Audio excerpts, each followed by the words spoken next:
Bonjour Sam. Alors, le 14 octobre 2025, il y a eu cette annonce. Asmodée qui lance Moodbox Games aux États-Unis. Bon, ça pourrait juste faire un studio de plus, hein, mais comme on l'a un peu décortiqué dans notre article là-dessus, c'est sans doute plus stratégique que ça. L'idée, là, c'est de comprendre un peu ce mouvement ensemble. Pourquoi Asmodée crée Moodbox spécifiquement maintenant? Et surtout, qu'est-ce que ça nous dit de leur stratégie globale, particulièrement sur le marché américain? Allez, on regarde ça de plus près. Donc, Moodbox Games, un studio américain, ouais, est clairement positionné sur le créneau feel good, les jeux d'ambiance sympas. L'objectif qu'ils affichent, c'est ça. Rire, connexion sociale, positivité. Une petite bulle d'air, quoi. Et on parle de jeux hyper accessibles, hein. Moins de 5 minutes pour expliquer les règles, souvent collaboratifs. Bref, pour tout le monde, pas que les gros joueurs. Oui, et ce côté feel good, ce qui est intéressant, c'est que ça sort pas de nulle part. C'est pas juste une intuition. Comme on le souligne dans notre analyse, ça colle pile à des chiffres qu'ils ont en interne chez Asmodée. Leurs études, elles montrent que 65% des Américains, ils cherchent à s'évader par le jeu. Et 64% l'utilisent pour être avec leurs proches, se retrouver. Donc Moolbox, au fond, c'est pas juste des jeux qui vendent, c'est des outils de bien-être social, mais très ciblés. C'est pas de la philanthropie, hein, c'est du commerce basé sur la data. C'est là que ça devient vraiment intéressant, je trouve. Surtout, l'équipe. Alors, il y a Kelly Schmitz, ok, une experte des jeux sociaux chez Asmodée, mais la personne clé, c'est peut-être Shaina Holmanson pour les opérations. Son parcours, il est pas typique du jeu. Blog de cuisine, lifestyle, photo. Ah oui, ouais. Ouais. Et ça montre bien qu'ils veulent ce côté instagrammable pour toucher un public plus large, sensible aux tendances actuelles. Ils visent pas que les joueurs habituels, clairement. Et pour le design, ils bossent avec le studio iDiverse Liza Keckler, Jessica Akati.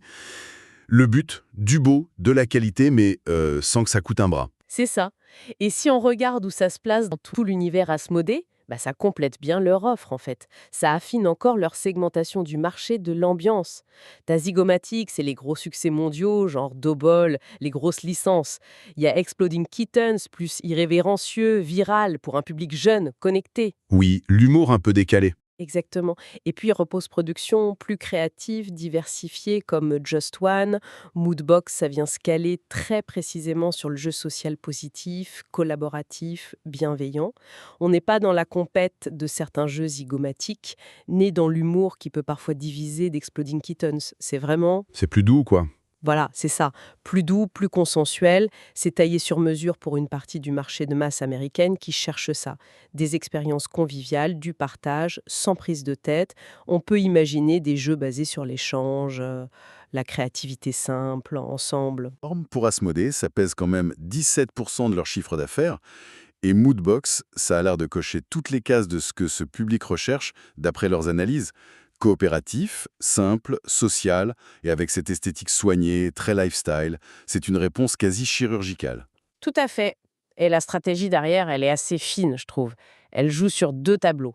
D'un côté, tu crées une image de marque qui se veut un peu indie, authentique, tu vois, proche des gens, avec ce côté feel good. Hmm. Et de l'autre, évidemment, Moodbox profite à fond de toute la machine Asmodée derrière. La logistique, le marketing, la distribution massive. C'est un peu le beurre et l'argent du beurre, quoi. Le charme du petit. Avec la force de frappe du géant. Exactement, c'est malin. Alors pour l'instant, concrètement, on n'a pas vu de jeu sortir, on sait juste que le studio cherche activement des auteurs. D'ailleurs, ils étaient présents à Essenspiel, le grand salon en Allemagne, justement pour ça, pour rencontrer des créateurs. Ah oui, d'accord. La question maintenant, c'est quand est-ce qu'on va voir les premiers jeux? Est-ce qu'on aura des annonces bientôt? Peut-être au Fiji, à Cannes? Bon, on verra bien. Oui, l'avenir nous le dira. Mais pour résumer, je pense que Moodbox, c'est pas juste un studio de plus. C'est vraiment l'illustration parfaite de la méthode Asmodée actuelle. Une approche très analytique, guidée par les données, qui cherche à occuper chaque petit segment du marché du jeu. Et là, ils vont jusqu'à transformer la bonne humeur, le bien-être social, en un produit. En produit de consommation. Voilà. Pensez pour une distribution à très grande échelle. Et ça laisse une question en suspens finalement. Qu'est-ce que ça implique quand le bien-être devient une cible marketing aussi précise, aussi outillée? À quoi ils vont ressembler ces jeux feel-good, nés d'une stratégie si calculée? C'est une réflexion intéressante à avoir, je trouve.